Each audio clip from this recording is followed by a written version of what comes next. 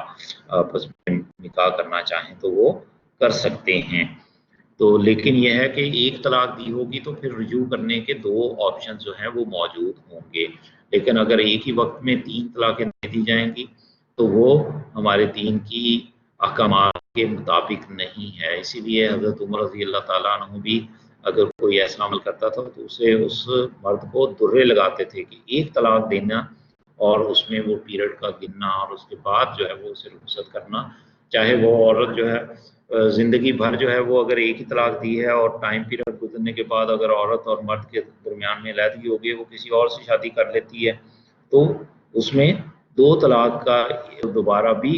امکان ہے کہ وہ کسی کے ساتھ اس عورت کے ساتھ کسی وقت بھی دوبارہ جو ہے وہ ہم آہنگی ہو جائے تو شادی کر سکتا ہے۔ تو اسی لیے یہاں یہ بات بیان کی گئی ہے صرف ایک طلاق دے تاکہ دوبارہ رجوع کیا جا سکے۔ اگر 3 طلاق دے دیں گے تو پھر اس کے بعد پھر رجوع کا معاملہ جو ہے نا وہ نہیں رہے گا۔ تو اللہ تعالیٰ یہ جو ہم نے احکامات جو ہیں وہ فرائض سیکھے ہیں اس میں عورت کے فرائض ہیں اور خامد کے حق ہیں، ان کو ادا کر کے ہمیں توفیق دے۔ اگلے سیشن میں ہم انشاءاللہ پھر اس کو دیکھیں گے کہ خامد بیوی کے حقوق کیا ہیں یا خامد کے فرائض کیا ہیں، تاکہ یہ بیلنس جو ہے اللہ تعالیٰ نے جو گاڑی ہے وہ بیلنس رکھی ہے حقوق و فرائض کے حوالے سے، کہ ایک طرف جو ہے وہ مرد کے حقوق ہیں اور دوسری طرف عورت کے حقوق ہیں۔ اور مرد کے جو حقوق ہیں، خامد کے جو حقوق ہیں، وہ عورت کے فرائض ہیں، وہ عورت نے کرنے ہیں، اور اسی طرح جو عورت کے حقوق ہیں اب وہ مرد کے فرائض ہیں اور وہ مرد نے ادا کرنے ہیں، ان کو پورا کرنا ہے۔ انشاءاللہ ہم اب اس کے بعد عورت کے بیوی کے حقوق کو جو وہ ڈسکس کریں گے جو کہ خامد کے فرائض میں شامل ہوگا۔ تو اس وقت تک کے لیے اگلے لیکچر کے ساتھ پھر دوبارہ جو ہے وہ حاضر ہوں گے، ملاقات ہوگی۔ تو السلام علیکم ورحمۃ اللہ وبرکاتہ۔